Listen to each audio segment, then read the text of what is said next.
प्रिय विद्यार्थियों, मैं अनुराग झंवर आप सभी का इस एजुकेशनल यूट्यूब चैनल पे स्वागत करता हूँ। हमने पहले वाले 2 वीडियो में देखा था कि फिशर ने अपने परिमाण सिद्धांत में ये बताया है कि किस प्रकार से मुद्रा की जो मांग है वो तय होती है, मुद्रा की पूर्ति तय होती है। और उन्होंने ये भी कहा था कि गिवन पीरियड ऑफ टाइम में जब हम देखते हैं कि किसी वस्तु की मात्रा स्थिर है और अगर मुद्रा ज़्यादा है तो उसके परिणाम स्वरूप जो मुद्रा का मूल्य है वो कम हो जाएगा और वस्तु का मूल्य बढ़ जाएगा। वहीं अगर हम इसके वाइस वर्सा देखें तो अगर मुद्रा की पूर्ति कम है और वस्तु की जो मात्रा है, पूर्ति है, वो यथावत है तो मुद्रा का मूल्य बढ़ जाएगा और वस्तु का मूल्य कम हो जाएगा। तो इन्होंने अपनी जो थ्योरी है उसमें कहा था कि जो मुद्रा का मूल्य है और जो जनरल प्राइस लेवल है या आप यूँ कहें किसी वस्तु का मूल्य है, उनमें विपरीत संबंध होता है। अब देखिए जो उन्होंने अपना जो ये परिमाण सिद्धांत दिया है, उन परिमाण सिद्धांत तभी लागू होगा जब ये मान्यताएं या ये क्लोज या ये जो नियम हैं उनको हम मानेंगे। तो देखिए फिशर का परिमाण सिद्धांत तभी लागू होता है तब ये मान्यताएं हों। तो उनकी जो समीकरण है वो किस मान्यताओं पर आधारित है वो हम 1 बाय 1 देख रहे हैं। तो पहला पॉइंट है, एक निश्चित समय में मुद्रा का चलन वेग तथा व्यापारिक सौदों की मात्रा एक से बने रहते हैं। देखिए यहाँ पे इन्होंने कहा है कि जो वेलोसिटी है, जो v है, वो constant at a particular period of time. Particular period of time का मतलब यहाँ पे ये है कि आप जिस समय में आप ये अध्ययन कर रहे हैं उस समय में मुद्रा का जो चलन वेग, जो वेलोसिटी है कि एक मुद्रा या कोई मुद्रा का कोई भी जो अंश है वो कितनी बार हाथों में घूमता है जनता की और कितना वो उसका इम्पैक्ट पड़ पाता है मुद्रा की पूर्ति के लिए, तो जो वेलोसिटी है। और सेकंड पॉइंट है ट्रांजैक्शन। देखिए मुद्रा की मांग में हमने फॉर्मूला देखा था कि जो मुद्रा की मांग है वो P × T मतलब प्राइस × ट्रांजैक्शन। तो जो ट्रांजैक्शन है वो और जो सप्लाई साइड में हमने देखा था वेलोसिटी, ये दोनों ही क्या हैं, स्थिर हैं। उन पर न तो मुद्रा की मात्रा में परिवर्तन का कोई प्रभाव पड़ता है और ना वे मूल्य स्तर के परिवर्तनों से प्रभावित होते हैं। यानी जो V और T जो फैक्टर हैं वो दोनों ही कांस्टेंट हैं। मुद्रा की मात्रा कितनी, M का मतलब है मुद्रा की पूर्ति से, कि मुद्रा की पूर्ति ज़्यादा हो चाहे कम हो, लेकिन जो वेलोसिटी और जो ट्रांजैक्शन है वो दोनों ही स्थिर रहेंगे। नाइदर V और T मतलब ना तो मुद्रा का वेग और ना ही सौदों की संख्या मूल्य स्तरों को प्रभावित करते हैं और ना ही वो मुद्रा को प्रभावित करते हैं। इसका मतलब ये दोनों न तो प्रभावित होते हैं न प्रभावित करते हैं। तो ये कांस्टेंट है, इनमें कोई चेंजेस नहीं।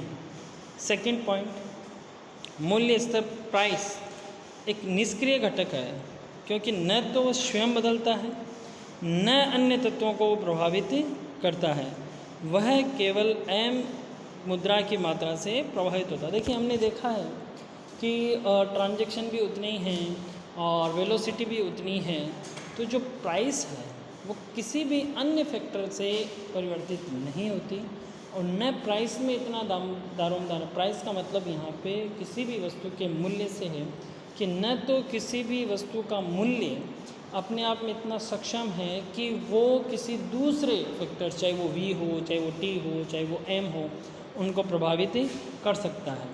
और जो P है वो न तो V से प्रभावित होगा न वो T से प्रभावित होगा, केवल और केवल M से प्रभावित होगा। M या मनी सप्लाई से, तो मुद्रा की मात्रा से, तो क्वांटिटी ऑफ मनी, जो मुद्रा की मात्रा है वो ही P को चेंज करेगी। P किसी को चेंज नहीं करेगा और V और T से चेंज नहीं होगा। थर्ड जो इन्होंने जो अपना अजम्पशन लिया है फिशर ने, उन्होंने कहा है कि जो मुद्रा की मात्रा जिसको हम डिनोट करते हैं एम से, और साख मुद्रा की मात्रा जिसको हम डिनोट करते हैं M1 से, इन दोनों के बीच में जो संबंध है वो संबंध जो है वो बना रहेगा। कैसे बना रहेगा? देखिए, इस एग्जांपल में भी मैंने आपको बताया है कि मान लीजिए जो M है वो 50 है, यानी कुल मुद्रा जो है वो 50 है, और उस समय जो साख मुद्रा है वो 40 है। इसका मतलब इन दोनों के बीच में जो अनुपात है वो 5:4 का, और ये अनुपात इनका परिवर्तन नहीं होगा। अब जैसे कुल मुद्रा की जो पूर्ति है वो दुगनी हो गई, 50 से बढ़ के 100 हो गई, तो जो अनुपात है 5:4 का वो 10:8 का हो जाएगा, अनुपात वही रहेगा। तो जैसे अगर मुद्रा की मात्रा दुगनी हुई है तो साख मुद्रा की जो मात्रा वो भी दुगनी होगी। इन दोनों के संबंध में किसी भी तरह का इफेक्ट नहीं पड़ेगा। अब देखिए, जिस प्रकार से इन्होंने संबंध M और MN में रखा, वैसा ही संबंध इन्होंने इनका जंक्शंस है कि V और V1 में रहता है। हमने पहले जंक्शंस में देख लिया है कि जो मुद्रा का चलन वेग है वो स्थिर रहता है। तो जब मुद्रा का चलन वेग स्थिर रहता है तो जो साख मुद्रा का चलन वेग है जिसको V1 से हम डिनोट करते हैं, या V' से हम जिसको डिनोट करते हैं, तो ये V1 भी क्या रहेगा? स्थिर रहेगा।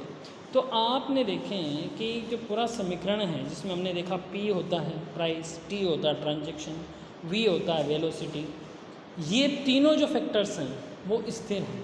केवल और केवल जो वन फैक्टर है which is known as M, the supply of money, वो ही आपका फ्लक्चुएट करता है। और इसी के कारण से, चूँकि V और T आपके कांस्टेंट है, तो इसी के कारण से प्राइस में इफेक्ट आता है।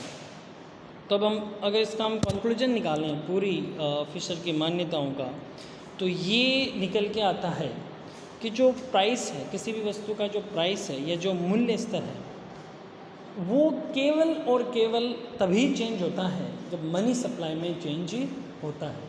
और वो कैसे चेंज होगा?